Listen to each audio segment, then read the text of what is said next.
Hello, YouTube, and you are listening to a video from Louis Land. We're going to be talking about a topic which I actually, which I'm actually quite passionate about. Is the state of the rave community, how that's actually transformed within since I started, listening to club music.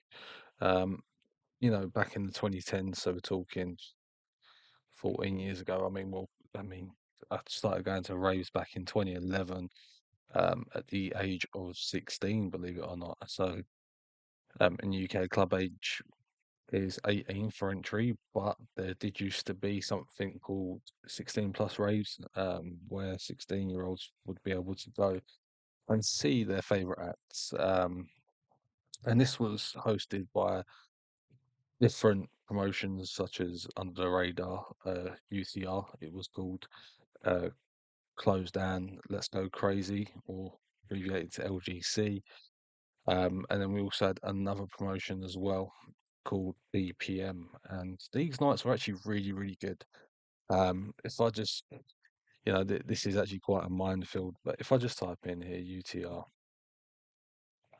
if I just type in UTR slow rave or something like that, I went to this rave back in the day. I went to the 2011 one. It was an absolutely ridiculous lineup. Um, so yeah, and I remember the events being pretty crazy. This these have stopped operating now for 9 years. It's literally, I mean, around about that time anyway, I was going to clubs legally. But they would host big nights for 16-year-olds, 15-year-olds even, with big names in the industry at the time. If you as you can see, I'm just scrolling over the YouTube page here, and in this thumbnail here, you can just see Flux Pavilion, Dr. P. They had massive lineups. It was absolutely ridiculous. Temper T. A lot of this will resonate with the UK audience here. In terms of the people, you've got Plastician, who I can see there. I'm a really big music head, as you can tell, because I can just look at people's faces and just go, "Oh, that's them." Even the DJs. High Contrast. You got Borgore there. Yeah, like it was absolutely ridiculous. But this has actually changed over the course of over the years. You don't see any of this anymore. Um, it's very hard as well to actually look for events, for the 16 pluses and all that. I think the only one at the minute is um, probably Breaking Science, with their drum and bass element there. But if I just go look, use the Rave images, right? Let's see. Look, these were some of the lineups. Yeah, Chasing Status, Andy C. Like that on a lineup on its own these days, it's headline the festival worthy, and everyone knows that. At Ministry of Sand, and look, £17 per ticket. Imagine seeing them two on their own now, just for £17 do a DJ set. It's unheard of. You won't get that anymore. Look, Temper T, Miss Dynamite, Cameo and Brooks, Maverick Sabre. That's right, that's a close one. Majestic. Majestic now is very big in the house scene. It was widely known as he was widely known as a garage MC, but now he's transitioned over to DJing full time in the house space, so in the house genre. Um, Fair play to him. And he was actually more so than not the actual spokesperson for these UTR club nights. You've got Jammer, who's a part of BBK, alongside Skepta. Wide Boy big in the garage scene again. And you got MC Rage, obviously the MC for Chasing Status at the time. GQ was with Andy C. Ridiculous combinations of lineups here, and that's just all in one night for 17 quid. It is absolutely ridiculous. 10 p.m. till 6 a.m. in the morning, 16 plus event. This is what I like to consider the golden age for me, especially in clubbing. Like it's so bad. Like that my peak clubbing days were as a 16-year-old. The reason why I say this is just because the caliber of lineups, you was getting there, you was getting absolutely ridiculous lineups, cheap cost. I mean, me personally, I'm not into the hard drugs and popping pills and ecstasy and all that. And to be fair, I don't need to drink to go. I don't need alcohol. Like, I'm not gonna lie. We did have some alcohol, before we went to these events, but it's not like it's a necessity, right?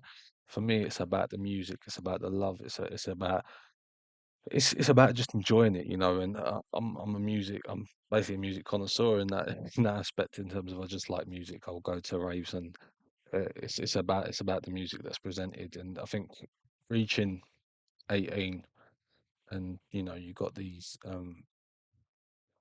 basically events that yeah, like you have these lineups and that I think a realization that when you're 18 and you go into these local clubs, so to speak, like especially in the UK, there's a big, or say a big club, but like it's a big brand, obviously, called Attic, or you had at the time it was Fiction, and that the caliber of people that get in was nothing, nothing. You know, it was absolutely nothing, and this was what it was all about. These lineups, when you're going to seeing people like Jason Status and you're getting Joel Corey in 2014, it's not really the best, is it? Or you see in Andy C do a DJ set with Harry Shotter on the mic, or Hazard on them, or Hazard doing the DJ set, sorry, with Harry Shotter on the mic, and then you transition that to your local clubs. Um, Completely different story, and these to me are the golden days for me in terms of the clubbing aspect, and it's gone quite downhill if I'm completely honest. I feel like there needs to be a space for people to actually go and enjoy good quality music at decent prices, right? And these prices here were probably 2010s, right? 2010s, 2012s when I went, 2011s as well. But the but obviously, as time's gone on, someone like Chase and Status are going to be headlining festivals. You got them at We Are Festival doing DJ sets and stuff like that, £50 a pop. But the caliber, I think it's about the quality and the caliber of lineups at the time. So I'm just even like here, look, this is just a poster. Now, if you saw this year, you'd think, oh, it's a load of crap. Example on DJ Y, Shy FX, Bar 9, who's really, really big in the dubstep scene back in the day. E Money, who's doing bits at the minute, he's doing bits ever since, repping for the grime scene. And P Money was a big spokesperson as well for these 16 plus raves that I remember, and he was heavily featured at this under the radar events at the time. Um, and he's currently doing his thing with Wine. He's blowing up UNCZ crew. You got Rough Stuff, Skibber, rest in peace. Harry Shot a Funster, Stench Man, that's about Suge Knight. It's just ridiculous. I mean, Majestic again, and then they even had their specialists. Obviously you got hospitality. Do their thing called Hospitality in the Park at the minute. But back then, they had Christmas special here, Sunday, December 23rd. How high contrast, Cameron, high contrast, headline Hospitality in the Woods this year, and I saw him and like Cameron Crooked Spire. Delta Heavy, Hazard, Fred V, and Graphics. Dismantle was really big back in the day for his tune computation. Heavily recommend you check out that. DJ Gov, big. Imara, done vocals obviously on Calvin Harris's track and stuff like that. Um, Majestic and Dan Hills, and literally that is just what you was getting all of the time, just quality after quality, pendulum. So look, I'm sorry, but look, the first anniversary right of doing UTR events, right? Was Pendulum, Subfocus, Skepta, DJ Hype, Neuro, Breakage, Borgor, Bar 9, Tempety, DJ Semtex, Devlin, Urban Nerds, Wide Boys Majestic. What sort of lineup is that? Imagine getting that in a club these days. At, even at Ministry, like even when you're 18 now, even when you're going to these club and events, you're not getting nowhere near this caliber of lineup. You're nowhere near getting this caliber of lineup. It's just dross. It's just load of crap. That's all it is. And when you see these names, like Skepta's doing mass tempo right now. Skepta's doing mass tempo with Jammer. Obviously, he transitioned over to the hash genre as well, doing his mass tempo stuff, and it's popping off. It's doing good, and I'm glad for them guys. But I'm just thinking, when you're exposed to this as a 16-year-old and you're going to these lineups, it is, it's. I suppose I peaked too early. It's just one of them situations. When you're exposed to them that caliber of lineup, and you get to 18 or whatnot, and you're seeing what's going on there in the clubbing scene. It's just it's not worth it. As I said, as a 16-year-old, I was blessed to be a 16, 17-year-old. I was blessed to be a part of some of these nights, and very grateful that I got to go to these nights. A lot of people went. It was actually a really good time.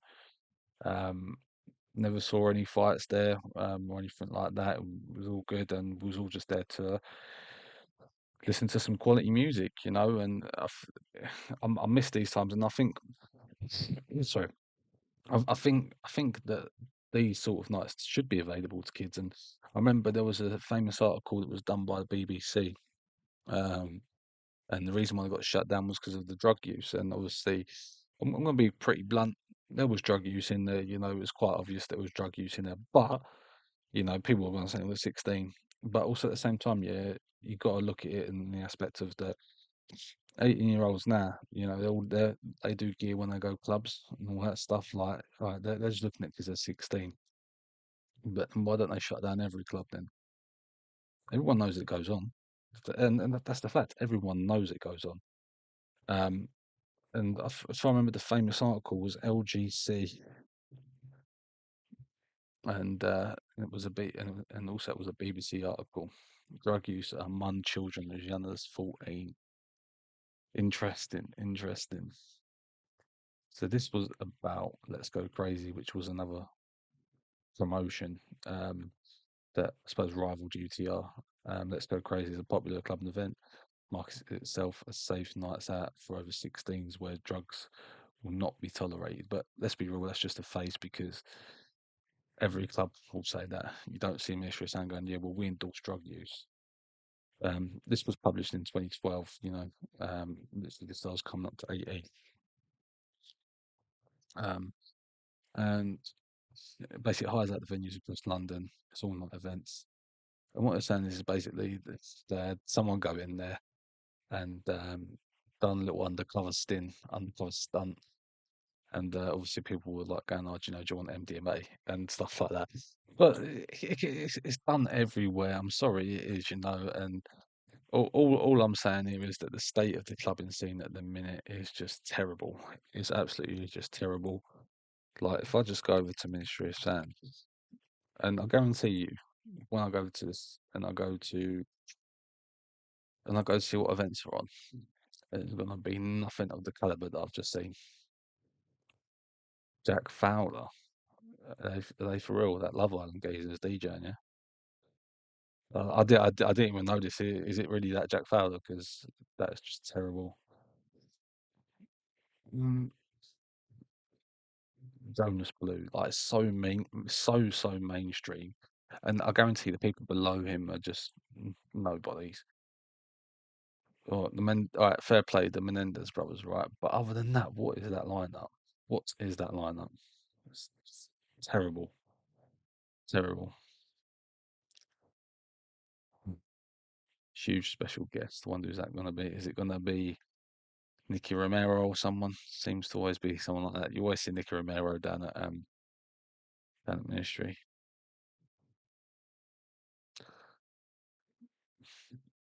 It is absolute dross. Like, if Andy C, yeah, I think this goes to show a lot. Really, Andy C's got really popular over the years. To be fair, um, from when I first started seeing him, I saw him at Hackney Weekend back in 2012. But I remember he not so long ago done a play at XOYO during the day, and that sold out within 10 minutes.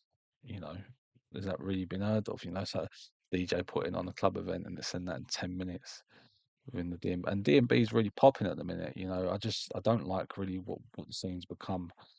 People might say, "Oh, yeah, I'm just a hater," but yeah, it's very mainstream. Um, and it is very mainstream. You got Ardy jumping on tracks with Chase and Status, and I just don't like it. Badadan's all right. And to be fair, the reason why I like Bad Dan is because I feel like a lot of MCs on that are getting their comeuppance in terms of what they deserve. You got people like Flo Dan on there who I really, really do respect in terms of his lyrical ability. And he deserves that.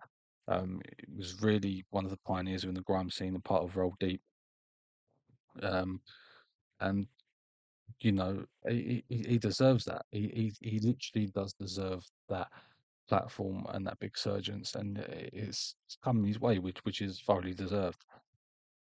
But the caliber of the Chasing Status tunes ain't hitting. It's like I prefer No More Idols, you know, and No More Idols and More Than a Lot are probably Chasing Status two best albums, and um, it's just not cutting it for me. You know, I liked it when I was bringing in up and coming like people like Liam Bailey, and you know, no one really heard of Liam Bailey until he jumped on Blind Faith or Mala, you know, and you know, you got Delilah. That is like some of my greatest memories, and I'm so glad that I was involved at that in the scene at the time. Um, when when obviously they were doing really big things back then, but just to basically get these artists, these vocalists on tracks that ain't from the mainstream, and you know they were producing really good tracks and some memorable nights for me, 100%. It might sound like I'm 28 now, you know, people might say I look older, I don't know, but 28 now, and it, I'm all I'm saying is I'm glad that I came up into the scene when I did, because it isn't the same. If I was going clubbing now, I saw Joel Corey, yeah, it's not a good night. Or like you know, I slightly miss. You know, I've got seen DJ EZ. And like what one of the biggest lineups that I saw was actually at Fabric on the 19th of December 2014. I think it was 2014. Yeah, 2014, and it was a tropical night at Fabric, and that featured some heavy hitters in the game of grime.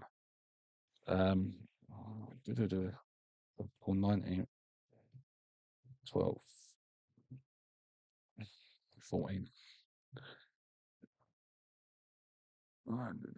Fabric.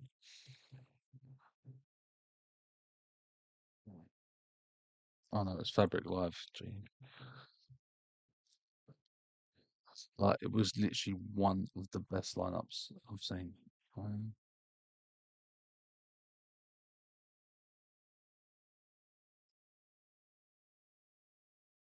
and it was featured the likes of Predator, um, Jamie Skepta, Joker, DJ EZ was in room two. Can you imagine that these days? DJ EZ in room two of a nightclub doing an hour set.